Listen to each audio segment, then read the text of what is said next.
Feliz Navidad. Feliz Navidad. Feliz Navidad. Prospero año felicidad. We are officially in the Christmas month, and many of us are firming up our holiday travel plans. For many, it is a time to travel upcountry and join other family members in the festivities. Today on Mint, we are exploring the real cost of traveling upcountry because here is where we make all matters money simple. Let's kick off December with ways you can save your hard-earned cash, spend it on what brings you joy to you and your family while investing it in ways that benefit you long after the party is over. Mint starts now. Also on Mint, you shouldn't pay for this. From government services to opening social media accounts, here are things you shouldn't pay for. Cashing in on content creation, how Gino Giro has turned content creation into a creative pursuit and a business. Making Kids TV. On Boss Moves, meet Jeff Sean as he takes us behind the scenes on the making of Akili Kids. Earn it, spend it, save, invest. Earn it, spend it, save, invest. Mola, kila siku niko chesa. Mola, make more bila stress. Mola, kila siku wesa. Mola, make more bila stress. Every December, thousands of Kenyans hit the road for the great upcountry migration. Whether you're headed to Kisumu, Embu, Kisii, Mombasa, Nyandarua, or anywhere your roots call home, the journey itself becomes part of the ritual. People rush to book buses weeks in advance, scramble for affordable flights, or even rent cars to make the long drive with family. No matter the destination, the routine is the same. We all experience last-minute shopping for unga, cooking oil, bread, or sodas, city treats for younger cousins, and the classic stopovers for mahindi choma. On Money Moves tonight, we look into the true cost of going upcountry, the spending, the expectations, and the financial pressure wrapped inside a beloved Kenyan tradition. Earn it, spend it, save, invest. With the festivities at our doorstep, many Kenyans prepare for their trip upcountry. Each journey looks different depending on where home is. It dictates how often one makes that trip. To understand just how varied, personal, and sometimes costly these homecomings can be, we spoke to 6 Kenyans who shared their stories. My shags is in Bondo. I go once every year. My ushago is in Nyeri, and I only go there occasionally. Ushago ni Kiambu, Githunguri. Mi wenda Ocha like a couple times every month because it's really close. I have 2 shagos, so one in Kisii, the other in Kilimambogo where I'm married. Embarrassingly, I go to Kisii about once a year because it's far and everything, and then in Kilimambogo about 3 to 4 times. Me in Mlima, to be specific, from Nyeri, that's where I come from. The thought of upcountry isn't just about the place. It's about the memories made. The sights, the smells, the shared laughs, and the familiar faces all come rushing back, and suddenly you remember why the journey home is always worth it. My earliest memory, I would say, is when I was around 3-4 years. And okay, it was kind of different then because during that time there was a lot of socializing amongst my younger cousins and I, or those cousins of us who are the same age, or even the children in the neighborhood who were in the same age. So during that time, we would really interact a lot through playing, all that kind of stuff, exploring the countryside adventure.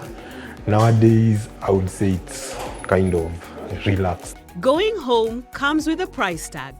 Transport alone can cost anywhere from 1,000 Kenya shillings for a bus ride to over 15,000 shillings for a family flight, depending on the destination.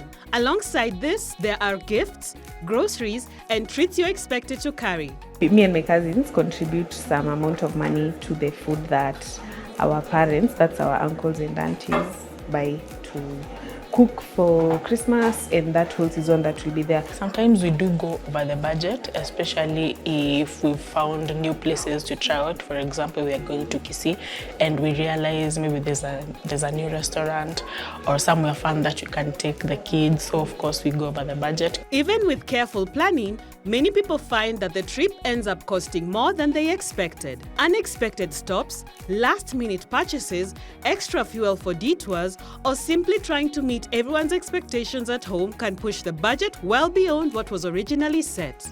What starts as a calculated expense often turns into a lesson in how easily going upcountry can stretch your wallet. Sometimes I do have a budget, but after the holidays, I usually realize that I overspend, and sometimes it's something that you can't control. By the time the journey is over and the holiday excitement fades, the reality of all that spending starts to sink in.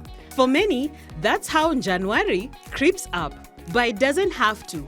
Here are a few practical tips on how to soften the financial blow and avoid starting the new year already struggling. I think just planning better, spending your money more wisely during the festive season. You don't have to buy everything, you don't have to go everywhere. But again, I think saving up for the festive season throughout the year is something that could help. Mistake kubwa ya Januari inakuanga najua salo ya deck wingia just before Christmas. And so a lot of people will splurge during those 10 days, maybe 5 to 10 days. Utakuteka budget yako yote ya January into those few days. Budget early. Save up for hiyo sherehe. In that case, ile salo utapigwa ya deck iweze kukuserve January yote. I usually work backwards, so if I know by December I need probably 60 or 100,000, I'll divide that amount by the number of months I have, then start putting aside something every few months. Pay even the school fees in November, or just setting it aside on a money market fund. Make sure you pay rent very early. If it's food, buy the cereals, boil them, put them in the fridge. That will save you a lot in January. As they shared these money-saving tips, one thing became clear. The journey home isn't just about costs, planning, or avoiding January. It is about something much deeper. The annual migration holds a cultural weight that can't be measured in shillings. It's a connection to roots, to family, and to identity. The family relationship, the extended family, it brings the family together. Unlike when we are far away, far apart, because it's during this kind of visits to the countryside that you get to have a closer time with your relatives, with your extended family.